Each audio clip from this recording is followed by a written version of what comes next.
प्रिय विद्यार्थियों, आज के इस क्लास में आपका हार्दिक स्वागत है। आप लोग फिजिक्स पढ़ रहे थे पिछले दिनों, ऑप्टिकल इंस्ट्रूमेंट के बारे में पढ़ा। ऑप्टिकल इंस्ट्रूमेंट माने प्रकाशिक यंत्र के बारे में हमने आपको मानोनेत्र बताया, हमने आपको संयुक्त सूक्ष्मदर्शी के बारे में समझाया था बेटा, और उसका आलेखन भी बोर्ड पर हमने आपको समझाया। आवर्धन क्षमता का सूत्र भी हमने आपको बता दिया। आज का टॉपिक है दूरदर्शी ना, खगोलीय दूरदर्शी पर हम लोग आज बात करेंगे बेटा। खगोलीय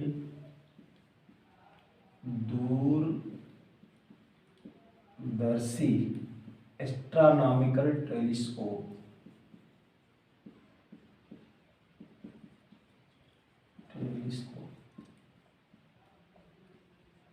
ठीक है ना, एस्ट्रोनॉमिकल टेलीस्कोप। तो आपको हमने बताया था बेटा कि अगर हमें बहुत दूर पर रखी वस्तु जैसे आकाशीय नक्षत्रों, ग्रहों या आकाशीय परिघटनाओं के बारे में बेटा हमें जानना है तो हम दूरदर्शी के माध्यम से उसकी विवेचना करते हैं। ठीक, दूरदर्शी माने दूर की वस्तु को आपको साफ साफ ये दिखवाएगा बेटा, आंख के समीप उसका बड़ा और स्वच्छ आकार का प्रतिबिंब बनेगा जिसको हमारी आंख आराम से देख सकती है। यही कार्य है दूरदर्शी का। तो इसका बनावट संयुक्त सूक्ष्मदर्शी की ही तरह है बेटा, थोड़ा सा परिवर्तन है कि जो बड़ा वाला लेंस वहां पर किनारे नेत्र के करीब होता था, वो बड़ा वाला लेंस आगे की ओर होगा, यानी अभिदृश्यक अधिक फोकस दूरी का होता है बेटा। आप लोग देखिए, सचित्र वर्णन जो है वो इस टाइप का है बेटा कि बड़ी फोकस दूरी का जो उत्तल लेंस है वो आगे की ओर होता है। बड़ी फोकस दूरी का उत्तल लेंस आगे की ओर, अब कम फोकस दूरी का उत्तल लेंस किनारे की ओर होता है। इसको कहते हैं अभिदृश्यक लेंस। अभिदृश्यक लेंस, ऑब्जेक्टिव लेंस बोला जाता है बेटा। दूसरा जो नेत्र की तरफ होता है, नेत्र के करीब होता है बेटा, उसका नाम हम लोग रखते हैं नेत्र लेंस। क्या रखे हैं? नेत्र लेंस। ये आपकी आंख है बेटा, ठीक है, नेत्र लेंस है। ओके, तो आप देखो बेटा, जैसे हमें किसी वस्तु का हमें प्रतिबिंब देखना होता है तो हम दूरदर्शी के दृश्य की ओर ऑब्जेक्ट को करते हैं, या ऑब्जेक्ट की ओर ही अदृश्य को हम लोग कर देते हैं। मान लीजिए ये वस्तु है बेटा, अमुक दूरी पर रखी हुई ये वस्तु है। क्या रखी हुई है? वस्तु। इस वस्तु से चलने वाली प्रकाश की किरणें बेटा जब इस लेंस पर पड़ती हैं तो लेंस के द्वारा प्रकाश किरणों का क्या होता है? अपवर्तन होता है। जब प्रकाश किरणें लेंस पर पड़ती है बेटा तो लेंस द्वारा इन प्रकाश किरणों का क्या होता है? अपवर्तन होता है। ये प्रकाश की किरणें अपवर्तन के पश्चात इस नेत्र लेंस पर पहुंचती हैं बेटा, यहाँ भी अपवर्तन होता है। अपवर्तन के बाद ये प्रकाश किरणें नेत्र में प्रवेश करती हैं। तो बेटा अब आप जानते हो कि अगर कोई प्रकाश की किरण लेंस के प्रकाशिक केंद्र से ही अगर आ जा रही है तो बेटा अपवर्तन के पश्चात उसी माध्यम में वापस लौट जाती है, और ये किरणें जहां बेटा काटती हैं प्रतिबिंब वहीं पर बनता है।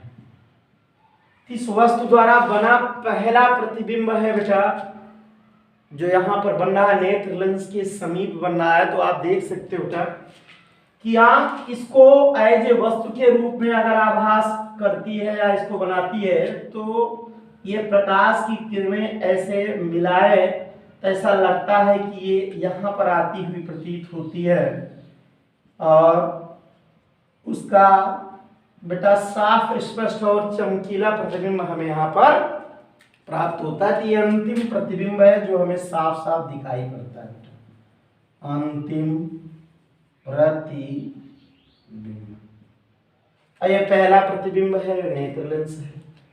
ठीक, तो आप बेटा इसका संरचना समझ लीजिए पहले कि संरचना क्या होता है। एक कांच का बेलनाकार एक नली होता है बेटा। बेलनाकार नली में दो लेंस लगे होते हैं बेटा, एक अधिक फोकस दूरी का अदृश्यक आगे की ओर होता है और कम फोकस दूरी का उत्तल लेंस कहाँ होता है? दूसरे किनारे पर होता है।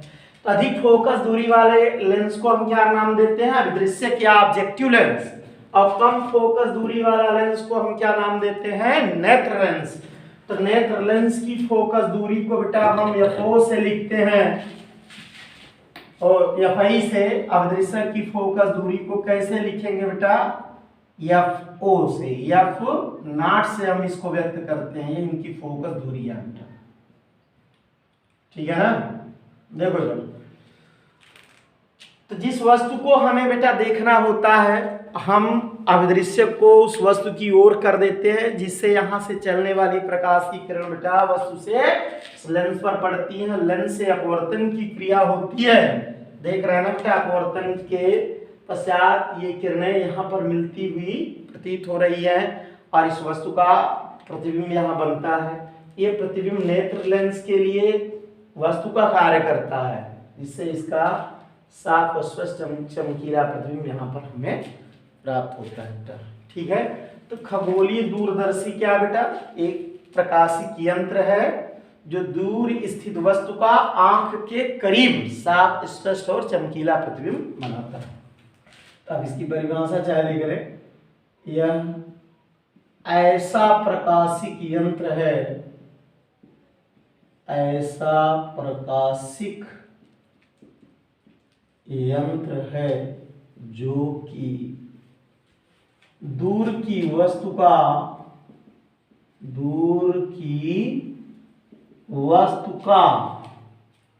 आंख के समीप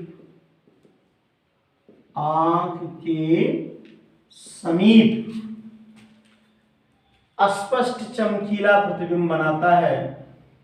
आंख के समीप स्पष्ट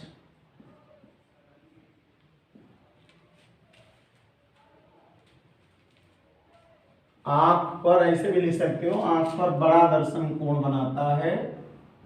आंख पर बड़ा दर्शन कोण बनाता है, जिससे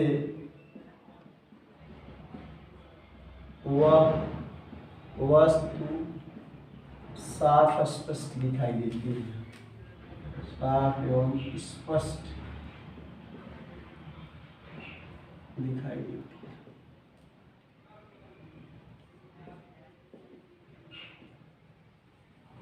ठीक बेटा। तो बोर्ड की परीक्षा में चाहे कोई भी प्रकाशिक यंत्र में, चाहे दूरदर्शी चाहे सूक्ष्मदर्शी, एक ही जरूर आता है बेटा। तो दोनों की संरचना लगभग बेटा वैसे हमने आपको पिछले दिन में समझाया था। ये है अमुक दूरी पर रखा हुआ वस्तु है, ये है इसकी अदृश्य की फोकस दूरी बेटा, ये नेत्र लेंस की फोकस दूरी है, या FI यहाँ से लेकर के, ठीक है ना। तो इसकी आवर्धन क्षमता लिख लो बेटा, दूरदर्शी की आवर्धन क्षमता।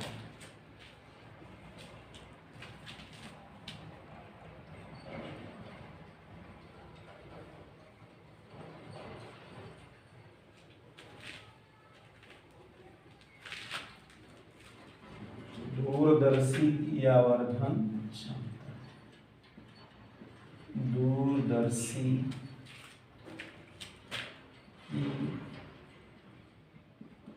आवर्धन क्षमता, दूरदर्शी की आवर्धन क्षमता। तो आवर्धन क्षमता आपको दिखाई बेटा कि अंतिम प्रतिबिंब द्वारा आंख पर बना दर्शन कोण और वस्तु द्वारा आंख पर बने दर्शन कोण के अनुपात को क्या कहते हैं, दूरदर्शी की आवर्धन क्षमता। तो इसमें दो क्राइटेरिया है बेटा, जब वस्तु का प्रतिबिंब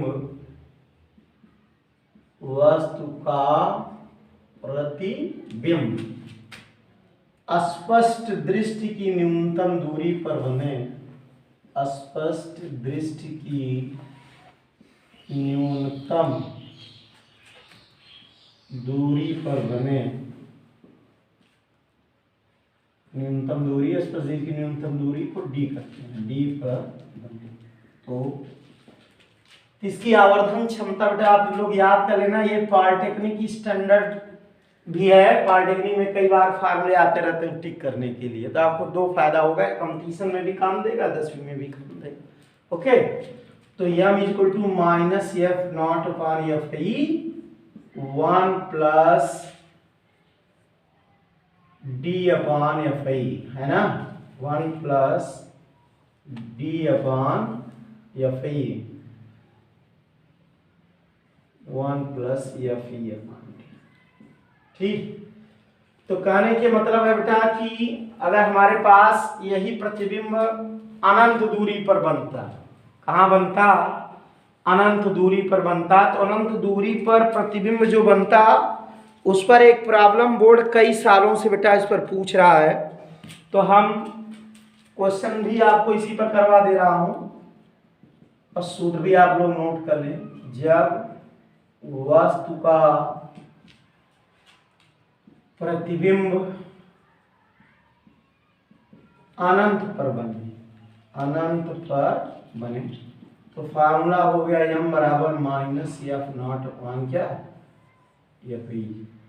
तो दोनों पर बेटा बोर्ड में कई बार प्रॉब्लम पूछे गए हैं, तो हम आपको दोनों के लिए एक फार्मूले पर आधारित सूत्र पर एक प्रॉब्लम कराता हूँ। तो आप लोग दोनों सूत्र को याद करेंगे, m बराबर minus f not upon f e 1 plus f e upon D. D क्या है, 25 सेमी स्पर्श दिश की न्यूनतम दूरी। अब वस्तु का प्रतिबिंब कहाँ बने, अनंत पर बने, m equal to minus f not upon f e. तो एक प्रॉब्लम हम सोच रहे हैं आपको दोनों पर करा दे रहे हैं।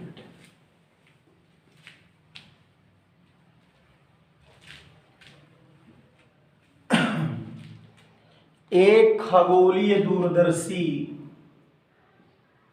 एक खगोलीय दूरदर्शी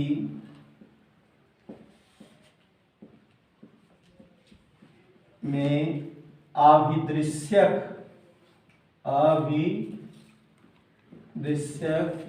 एवं नेत्र लेंस की फोकस दूरियां क्रमशः 200 सेमी एवं 40 सेमी है। ठीक है ना बेटा, तो दो लेंस है, दोनों की फोकस दूरियां इस पर दी हुई है, 40 सेमी है, 200 सेमी। यदि अंतिम प्रतिबिंब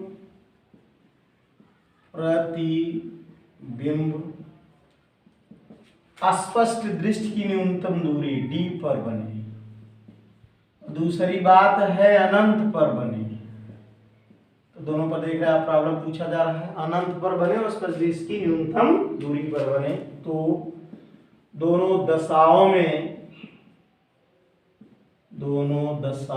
में इसकी आवर्धन क्षमता क्या होगी, इसकी आवर्धन क्षमता ज्ञात करें। ठीक बेटा, तो क्वेश्चन ये बोर्ड में आया हुआ सवाल है, मैंने आपको एज एग्जांपल के रूप में इसको समझाया है। तो दो लेंसों की फोकस दूरी यहाँ पर दी हुई है बेटा, अभिदृश्यक की और अभिनेत्र लेंस की। तो अभिदृश्यक की फोकस दूरी को कैसे लिखेंगे आप, हल देखिए सॉल्यूशन में, एफ नॉट, तो कितना है एफ नॉट बेटा, 200 सेमी। एफ आई क्या है, नेत्र लेंस की फोकस दूरी कितनी दी है बोलो, 40 सेमी। यह दृश्यक की फोकस दूरी है, नेत्र लेंस की फोकस दूरी है। अस्पष्ट दृष्टि की न्यूनतम दूरी कितनी होती है बेटा, स्वस्थ आंख के लिए 25 सेमी आपको बताया गया था। तो पहली केस में आवर्धन क्षमता m बराबर minus f not upon f e 1 plus f e upon D. इसको सॉल्व करेंगे बेटा, तो माइनस 200 बटे कितना 40 और 1 प्लस एफ ई कितना है बोलो 40 बटे कितना 25। ये सिंप्लीफाई करेंगे, 40 पंजे 200 कैंसिल होता है बेटा, तो m बराबर मिलेगा -5 टाइम्स 25 और 40 जोड़ोगे तो 65 आ जाएगा बेटा, और डिवाइड बाई कितना 25, 5 से कटा दो, 5 पचम 25, 13 बचे 65। तो आवर्धन क्षमता आ गई बेटा कितना -15। ना। दूसरे केस में देखो, जब अनंत पर यही प्रतिबिंब बने, है ना, जब अनंत पर बने, तो अनंत पर बने तो उसका सामान्य फार्मूला है -f0 अपन क्या एफ आई बीटा। छोटे से फार्मूले पर प्रॉब्लम कई बार बोर्ड पूछता रहा। तो f0 का मान कितना होगा बोलो। f0 दिया है 200 सेमी। कितना दिया बेटा? 200 सेमी। और fi कितना दिया है बोलो? 40। तो डिवाइड करोगे तो 40 पंजे कितना? 200। m बराबर माइनस कितना मिल जाएगा? 5। तो दोनों पर बेटा यूपी बोर्ड प्रॉब्लम पूछता है। And it is also important for competitive examination like S IIT, like S polytechnic, like S IERT standard. ठीक है, तो आप बेटा इतना तैयार करके आइएगा। पिछले दिनों हम बात करेंगे आपसे बेटा इलेक्ट्रिसिटी पर, वैद्युत के पार्ट को हम लोग पढ़ेंगे। ठीक है ना, तो आप लोग इसको तैयार करिए। अगर कोई प्रॉब्लम होता है तो आप अवश्य पूछें। ठीक, आज के लिए सफिशिएंट। Okay, thanks.